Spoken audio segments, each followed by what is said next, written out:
अब अपने हक की लड़ाई लिए हर मुसलमान घर से निकलेगा ना, उसकी नस्लें तो पड़ी हुई हैं, मासूम मासूम बच्चे जिसके घर में क्या खाएंगे। ये हिंदुस्तान मुसलमानों का भी है और रहेगा, यहाँ से कोई जाने वाला नहीं है। नया है जमाना, नई रोशनी है, चिरागों के बदले मक्का जल रहे हैं। अब हमको आपसे हर चीज़ को पूछना पड़ेगा। अगर हम दफन होने जाएंगे तो आपसे परमिशन लें, नमाज के लिए हम आपसे परमिशन लें। वक्फ अमेंडमेंट बिल जो है दोनों सदनों में पास हो चुका है। ऐसे में जो देश के मुसलमान हैं, उत्तर प्रदेश के मुसलमान हैं, वो क्या सोचते हैं। उत्तर प्रदेश में योगी सरकार ने हाई अलर्ट जारी कर दिया है, हर जगह निगरानी की जा रही है, कहीं कोई जो है अनहोनी न हो, इसको लिए लगातार जो है जो प्रशासन है वो लगातार नज़र बनाए हुई है। ऐसे में जो देश के मुसलमान हैं, उत्तर प्रदेश के मुसलमान हैं, वो क्या इस बारे में सोचते हैं। आप युवा हैं, क्या नाम हुआ आपका। हमारा नाम मोहम्मद असलम मंसूरी। मोहम्मद असलम जी। तो ये जो सरकार बिल लाई है इसके बारे में क्या सोचते हैं आप लोग। सोचना क्या है सर, जो भी मामलात है ये सब बाखिलाफ है एकदम, इससे हम सहमत भी नहीं हैं और इतना भी उम्मीद था कि सरकार जो भी करेगी बेहतर करेगी, इतना ना उम्मीद कर दी है जिसका कोई सीमा ही नहीं है। सारी सीमाओं को सरकार ने पार कर दी है। इनको ये देखिए, हिंदुस्तान कौमी यकजहती रहा है, इसकी तहरीर में यही लिखा है, यहाँ अमन और भाईचारा का ये हिंदुस्तान रहा है। अगर आप पिछले का इतिहास उठा के देखना चाहेंगे तो मुसलमान हर चीज़ों पे अव्वल रहा है और आने वाले वक्त में अव्वल ही रहेगा। लेकिन आज सरकार जो फैसला कर रही है बाखूबी तरीके से नहीं कर पा रही है। एक पक्ष मामला चल रहा है और गलत फैसला कर रही है सरकार। एक पक्षी मामला चल रहा है। बिल्कुल एक पक्ष मामला चल रहा है, कोई तरीके से मुसलमानों की सुनवाई नहीं की जा रही है। कह रहे हैं कि जो भी बिल ला रहे हैं मुसलमानों के हित के लिए ला रहे हैं। कैसा हित है, मुसलमानों का फायदा है इसमें। देखिए ये कैसा हित माना जाए। अब हमको आपसे हर चीज़ को पूछना पड़ेगा। अगर हम दफन होने जाएंगे तो आपसे परमिशन लें, नमाज के लिए हम आपसे परमिशन लें। मुसलमानों की जो वजूद रही है, जो उसका सलीका रहा है, वो काफ़ी ज़माने पहले से रहा है, उस पर हम अमल करते चले आए हैं। और आज की सरकार से हमें ये चीज़ को लेना पड़े, हमारी वजूद, हमारी पहचान बताना पड़े, तो इससे हम खिलाफ हैं। हमारी पहचान जो रही है एक सदियों से चली आई है, उसी पहचान पे हम अमल करते हैं। मुसलमान हैं, ईमान वाले हैं, ईमान पे ही कायल रहेंगे। ईमान पर कायल रहेंगे, बिल्कुल कायल रहेंगे, बिल्कुल कायल रहेंगे। तो इस बिल में ऐसा क्या है जो मुसलमान नाखुश है। नाखुश क्या, यही है कि अब जो फैसला सरकार की है वक्फ बोर्ड के लिए, हर चीज़ के लिए अब सरकार की हर जगह पे मर्जी रहेगी, हमें हर चीज़ के लिए इजाज़त लेना पड़े। इससे तो पहले ऐसा कुछ मामला हिंदुस्तान में नहीं रहा है।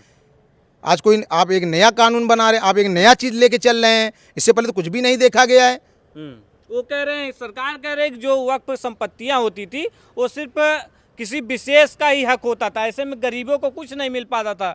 जो गरीब मुसलमान हैं, मुस्लिम महिलाएं हैं, उनको हक नहीं मिलता था। ऐसे में इनको जो है बिल में शामिल किया गया है। देखिए सरकार को ये आए लमसम जो है 10 से 12-13 साल होने वाला है, लमसम कुछ हद तक 12-13 साल होने वाला है। इससे 12-13 साल के पहले भी अगर आप हिंदुस्तान में बहुत जगह जाइए, देखिए आज भी गरीबी जहाँ पे है वहीं पर है। आज भी लोग परेशान हैं, धंधे वाले भी परेशान हैं। तरह तरह की सरकार ने GST लाई है। आज तो इन पढ़ने वाले शिक्षा के बच्चों पे जो है, किताबों पे, हर चीज़ों पे आप GST लागू कर दिए हैं। आज पढ़ाई तालीम वाली चीज़ों पे आपने GST लागू कर दिया है। एक गरीब इंसान अच्छी स्कूल में कहाँ दाखिला करा सकता है, सरकारी स्कूल में पढ़ाएगा, क्या पढ़ा सकता है बेहतर तरीके से। आप तो उस पर भी GST लागू कर दिए हैं। किताब लेना आज इतना महंगाई का दौर में है, आदमी जिसके घर में 3 से 4 बच्चे हो किस तरीके से अपने बच्चों को तालीम दे सकता है।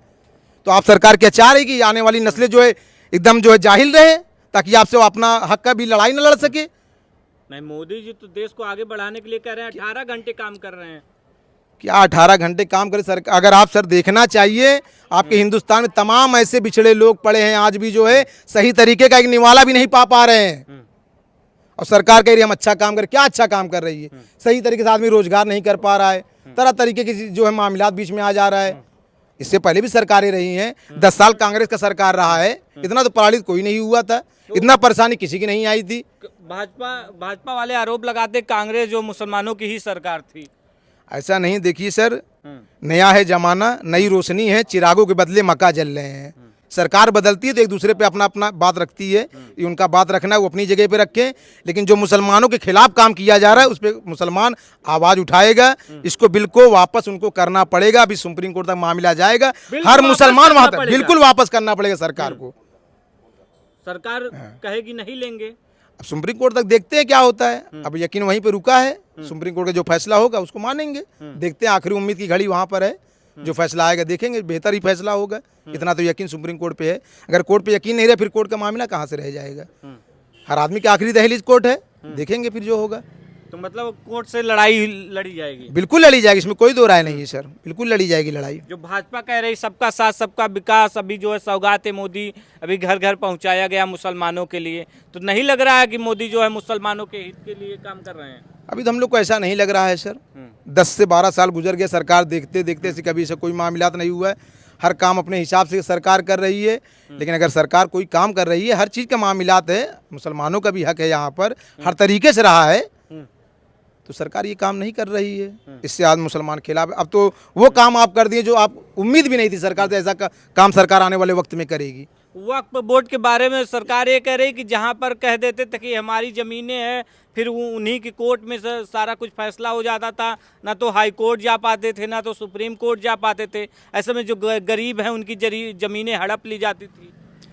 देखिए सर, ऐसा नहीं है, इससे पहले भी सरकार आई है। ऐसा नहीं कि जो पहले सरकार बैठी थी वो पढ़े लिखे लोग नहीं थे, वो काफ़ी पढ़े लिखे लोग थे, वो भी बेहतर हिंदुस्तान के बारे में सोचते थे। लेकिन ऐसा उनका तो ख्याल नहीं बना हिंदुस्तान के अंदर जो आज की सरकार बना रही है। क्या इससे पहले जो सरकारें गई हैं क्या वो नहीं जानकारी में थे? क्या उनको बेहतर हिंदुस्तान के बारे में नहीं सोचना था? उससे भी पहले बेहतर सोचे होंगे कि हिंदुस्तान का अमन कैसा बना रहे, भाईचारा कैसे बरकरार रहे। आज ये सरकार नहीं सोच पा रही है। अमन भाईचारा कायम नहीं है बीजेपी अभी हिंदू मुस्लिम हो तो रहा है, हर जगह पे जहाँ उठाइए न्यूज़ देखिए हिंदू मुस्लिम चल रहा है। क्या है सरकार में? ऐसा तो कभी नहीं हुआ था हमारे हिंदुस्तान में, हमने कभी नहीं देखा। हमारी उम्र जो है 30 से 31 साल हो गई है, आज ये 10 से 12 सालों की सरकार में ये चीज़ देखा जा रहा है। हिंदू मुस्लिम क्या है ये हिंदू मुस्लिम? कुछ बीजेपी वाले ये भी कहते हैं कि मुसलमान देश को अपना मानते ही नहीं, मदरसे में राष्ट्रगान तक नहीं करते थे। ऐसा नहीं है, 15 अगस्त पर झंडा नहीं फहराते थे। सबसे पहले झंडा हर मदरसे में फहराया जाता है सर। जहाँ भी मदरसा कायम है, चाहे दारुल उलूम का मदरसा हो, कहीं भी जहाँ बड़े बड़े मदरसे या छोटे मदरसे, हर तरीके से हिंदुस्तान के जो झंडा लहराया जाता है वो झंडा लहराने का काम किया जाता है। ये हिंदुस्तान मुसलमानों का भी है और रहेगा, यहाँ से कोई जाने वाला नहीं है। जो होगा वो फैसला अब देखा जाएगा। मुसलमान कहाँ से जाएगा? तो देश सबका है ना। सरकार अब ऐसा कर रही थी, इसीलिए तो ऐसा कर रही है कि परेशान होगा आदमी, कहाँ जाएगा? ये तो मरेगा। भुखमरी का तो आईना सरकार लाना चाह रही है। आप इस तरीके से उलझाओगे, एक कमाने वाला, रोजगार डेली कमाने वाला, चाहे तो दिहाड़ी कमाने वाला आदमी अगर इस तरीके से मैदान में उतर जाए, उसके बच्चे तो फाका कसी से मर जाएंगे।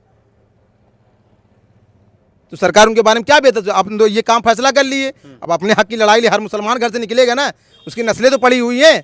मासूम बच्चे जिसके घर में क्या खाएंगे? डेली का चार तो दिहाड़ी कमाने वाला आदमी घर से बाहर निकलेगा तो उसके घर का चारागरी कहाँ से होगा? उसके घर का राशन पानी कौन ला के देगा? तो सरकार इसके बारे में सोच रही है, खाली मजबूर किया जा रहा है। हम परेशान हो, हमारी परेशानी का फ़ायदा उठाएगी सरकार। तो इस तरीके से काम अब नहीं होगा। अब जो मामला सुप्रीम कोर्ट में गया है, अब वहाँ देखा जाएगा, जो फैसला होगा बेहतर होगा, बस इसमें यकीन बनना है सर। तो देख सकते हैं जो देश के मुसलमान क्या सोचते हैं, वक्फ संशोधन बिल पर जो है, वक्फ अमेंडमेंट बिल पर क्या सोचते हैं, इसको लेकर के हमने राय जानी। फिलहाल आप क्या सोचते हैं, हमें अपनी राय जो है कमेंट बॉक्स में ज़रूर बताइएगा।